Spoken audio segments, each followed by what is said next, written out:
Bismillahirrahmanirrahim. Assalamualaikum warahmatullahi wabarakatuh.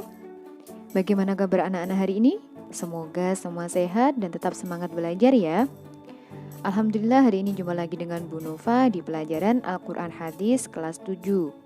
Hari ini kita akan belajar tentang memahami kedudukan dan fungsi Al-Quran serta hadis dalam Islam.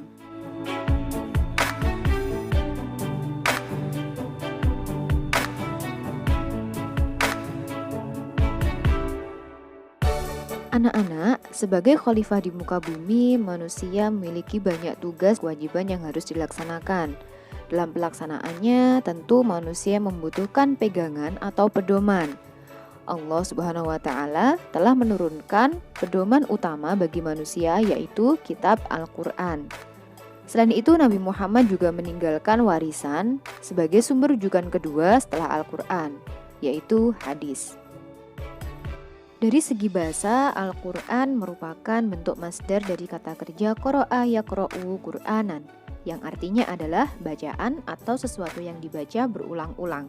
Sedangkan menurut istilah, Al-Quran berarti kitab suci umat Islam yang berisi firman Allah Subhanahu wa Ta'ala dan diturunkan kepada Nabi Muhammad SAW melalui perantara malaikat Jibril serta membacanya bernilai ibadah. Pengertian tersebut sesuai dengan firman Allah dalam Quran surat Yasin ayat 2-5. A'udzu billahi minasyaitonir rajim.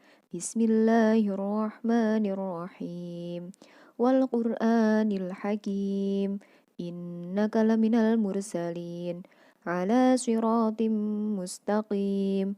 Tanzilal azizir rahim.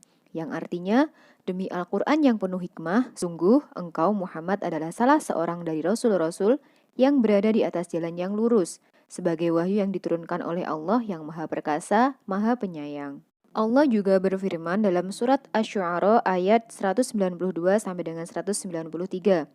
A'udzu billahi minasyaitonir rajim. Bismillahirrahmanirrahim. Wa innahu latanzilu rabbil alamin. Nazala bihir ruhul amin. Yang artinya, dan sungguh Al-Quran ini benar-benar diturunkan oleh Tuhan seluruh alam, yang dibawa turun oleh Ar-Ruhul Amin, Malaikat Jibril. Berikutnya adalah hadis. Hadis berasal dari bahasa Arab yang berarti baru, mudah, cerita, berita, dan riwayat yang bersumber dari Nabi Muhammad SAW. Sedangkan menurut istilah, hadis adalah segala perkataan atau sabda, perbuatan, dan ketetapan lainnya atau takrir yang disandarkan kepada Nabi Muhammad SAW. Dalam Islam, Al-Quran merupakan sumber hukum yang utama dan pertama. Hal ini menyangkut aturan yang mengatur hubungan manusia dengan dirinya sendiri, hubungan manusia dengan Allah, hubungan manusia dengan manusia yang lain, dan hubungan manusia dengan alam. Jadi, segala sesuatunya sudah ada di Al-Quran ya anak-anak. Kemudian, untuk sumber hukum yang kedua adalah hadis. Hadis ini memperkuat dan memperjelas apa yang ada di dalam Al-Quran. Di dalam hadis juga ada rincian terhadap Al-Quran yang bersifat global, atau hukum aturan-aturan yang tidak didapati dalam Al-Quran. Hal tersebut berdasarkan dalil dari Al-Quran, salah satunya ada di surat An-Nisa ayat 59. A'udzu billahi minasyaitonir rajim. Bismillahirrahmanirrahim. Ya ayyuhalladzina amanu ati'ullaha wa ati'ur rasul wa ulil amri minkum fa in tanaza'tum fi syai'in farudduhu ilallahi war rasuli in kuntum tu'minuna billah والرسول إن كنتم تؤمنون بالله واليوم الآخر ذلك خير وأحسن تأويلا. Artinya, wahai orang-orang yang beriman, taatilah Allah dan taatilah Rasul Muhammad dan ulil amri, pemegang kekuasaan di antara kamu. Kemudian jika kamu berbeda pendapat tentang sesuatu, maka kembalikanlah kepada Allah, yaitu Al-Quran, dan Rasul, sunnahnya. Jika kamu beriman kepada Allah dan hari kemudian, yang demikian itu lebih utama bagimu dan lebih baik akibatnya. Selain itu, ada pula hadis yang menerangkan tentang kedudukan Al-Quran dan hadis pada hadis yang diriwayatkan Abu Dawud dan At-Tirmidzi. bahwa Rasulullah Shallallahu Alaihi Wasallam ketika akan mengutus Mu'az bin Jabal ke Yaman, beliau bersabda, "Bagaimana engkau memberikan keputusan apabila ada sebuah peradilan yang dihadapkan kepadamu?" Mu'az menjawab, "Saya akan memutuskan menggunakan kitab Allah."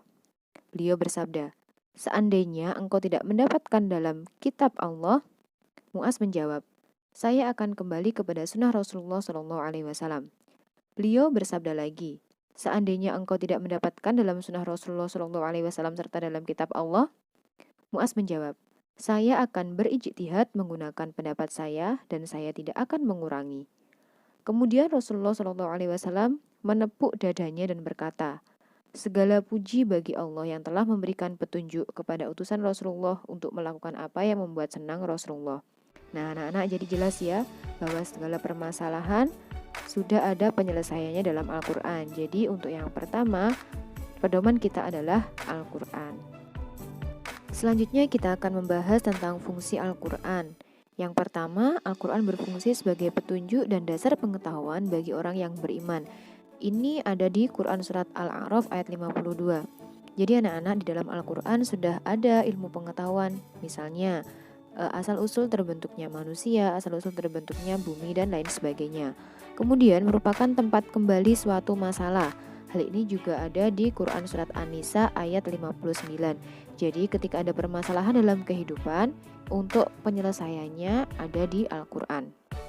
Kemudian Al-Quran juga berfungsi sebagai jalan kebenaran dan keselamatan. Hal ini ada di Quran Surat Al-Maidah ayat 16. Jadi barang siapa yang berpedoman terhadap Al-Quran, maka ia akan selamat di dunia maupun di akhirat. Kemudian Al-Quran juga sebagai pembeda, yaitu dalam Al-Quran ada antara hak dan yang batil, atau yang baik dan yang buruk, apa yang harus dilakukan, apa yang tidak boleh dilakukan. Hal ini ada di Quran Surat Al-Furqan ayat 1. Kemudian Al-Quran juga berfungsi sebagai obat atau syifa. Hal tersebut ada di dalam Quran Surat Yunus ayat 57. Jadi ketika kita gelisah, hati kita tidak tenang, maka kita jika membaca Al-Quran, kita akan mendapatkan ketenangan. Sebagai sumber hukum Islam yang kedua, hadis juga memiliki beberapa fungsi. Yang pertama, memperjelas isi Al-Quran. Jadi ketika ada sebuah perintah dalam Al-Quran, maka akan diperkuat atau diperjelas lagi dengan hadis. Contohnya adalah perintah Allah di dalam Quran Surat Al-Maidah ayat 6. Di sana sebelum melaksanakan sholat, kita diperintahkan untuk membasuh wajah, tangan sampai siku, kemudian membasuh kepala, membasuh kedua kaki sampai kedua mata kaki. Nah, hal tersebut dikuatkan dalam hadis riwayat Bukhari dan Abu Hurairah. Rasulullah SAW bersabda, tidak diterima sholat seseorang yang berhadas sampai ia berwudu. Jadi di sini merupakan penegasan atau penguatan. Yang kedua, hadis berfungsi sebagai menafsirkan isi Al-Quran. Nah, ada beberapa isi Al-Quran, untuk perinciannya itu berada di hadis. Contohnya adalah Quran Surat Al-Maidah ayat 38. Pada ayat tersebut, Allah memerintahkan hukuman bagi seorang pencuri dengan memotong tangannya. Ayat itu masih bersifat umum. Kemudian Nabi SAW memberikan batasan bahwa yang dipotong dari pergelangan tangan.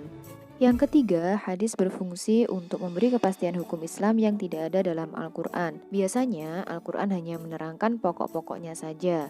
Contohnya mengenai zakat fitrah. Dalam hadis riwayat Muslim itu dijelaskan, Rasulullah SAW mewajibkan zakat fitrah kepada umat Islam pada bulan Ramadan, kemudian besarnya 1 syok kurma atau gandum untuk setiap orang, baik orang tersebut merdeka atau orang bebas yang bukan budak atau dia budak, laki-laki dan juga perempuan. Jadi pada ayat Al-Quran hanya dijelaskan untuk perintah mengeluarkan zakat fitrah, kemudian untuk perinciannya atau syarat-syarat zakat fitrahnya ada pada hadis. Berikutnya kita akan membahas tentang cara memfungsikan Al-Quran dan hadis dalam kehidupan. Yang pertama, menjadikan Al-Quran dan hadis sebagai pedoman dalam kehidupan pribadi. Nah, Bu Nova ambil contoh peran sebagai seorang pelajar. Nah, di sini kita sebagai pelajar harus memiliki keyakinan dan semangat pantang menyerah untuk mencapai cita-cita di dunia yang bertujuan pada kebaikan, dan tak kalah penting adalah kepentingan akhirat. Kemudian, belajar dengan rajin dan tekun dalam mempelajari Al-Quran dan hadis. Yang kedua, Al-Quran dan hadis sebagai pedoman dalam kehidupan rumah tangga atau keluarga.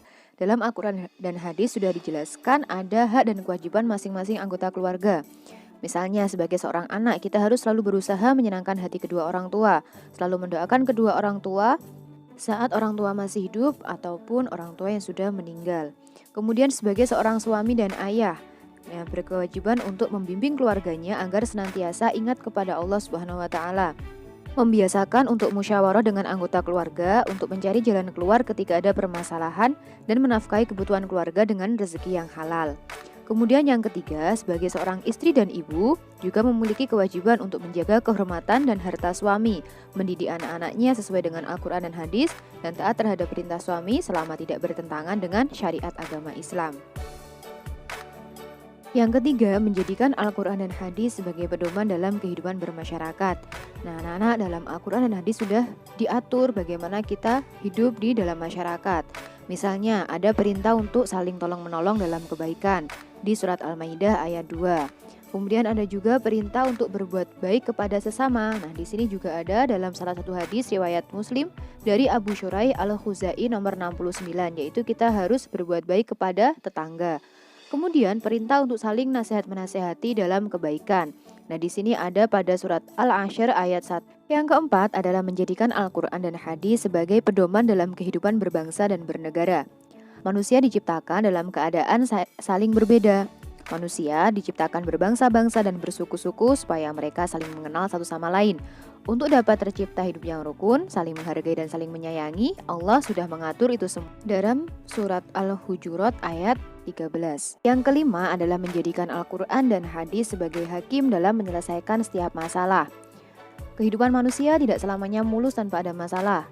Banyak persoalan yang datang silih berganti. Namun semua itu telah ada petunjuknya dalam Al-Quran dan juga hadis. Allah telah berfirman dalam surat Al-Ahzab ayat 36 dan surah An-Nisa ayat 59. Bentuk pengamalan iman kepada Al-Quran dan hadis harus tercermin dalam segala sikap, tindakan, perkataan, dan perbuatan keseharian seseorang. Hal ini menjadi bukti bahwa dirinya beriman kepada Al-Quran dan hadis.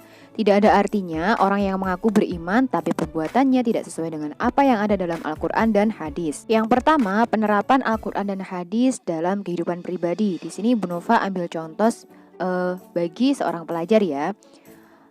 Bagi seorang pelajar, penerapan Al-Quran dan hadis ini bisa tercermin dalam yang pertama, aktif mempelajari serta mengamalkan Al-Quran dan hadis, kemudian berperan aktif dalam meningkatkan pengetahuan serta pemahaman Al-Quran dan hadis, misalnya ikut dalam kajian-kajian agama, kemudian menggunakan waktu luang yang ada dengan kegiatan positif untuk meningkatkan kapasitas diri, gemar bersilaturahmi, semangat beribadah seperti sholat 5 waktu di awal waktu, kemudian mempunyai kepekaan sosial dan mempelopori perbuatan yang baik serta mencegah dari perbuatan yang tercela. Yang kedua, dalam kehidupan keluarga. Bentuk penerapan Al-Quran dan hadis dalam keluarga diantaranya taat dan patuh terhadap bimbingan dan anjuran kedua orang tua, menjunjung tinggi dan menjaga amanah kedua orang tua, menjaga harkat, martabat, dan nama baik kedua orang tua, kemudian mendoakan bagi kebaikan kedua orang tua dan juga mengamalkan ilmu-ilmu yang sudah diperoleh dalam kehidupan sehari-hari di rumah.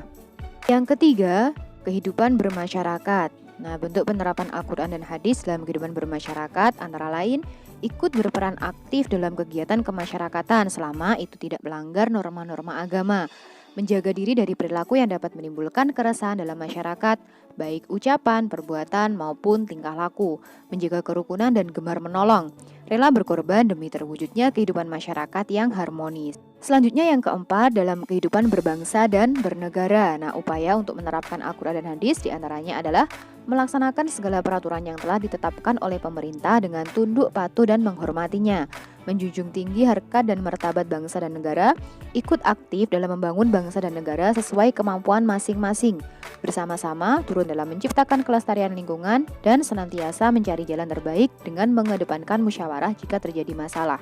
Jadi seperti itu ya anak-anak, mari kita bersama-sama berusaha untuk menerapkan apa yang sudah ada dalam Al-Quran dan hadis dalam kehidupan kita sehari-hari. Baik anak-anak, demikianlah materi kita ini. Semoga apa yang kita pelajari bermanfaat. Dari Bu Nova kurang lebihnya mohon maaf. Wassalamualaikum warahmatullahi wabarakatuh.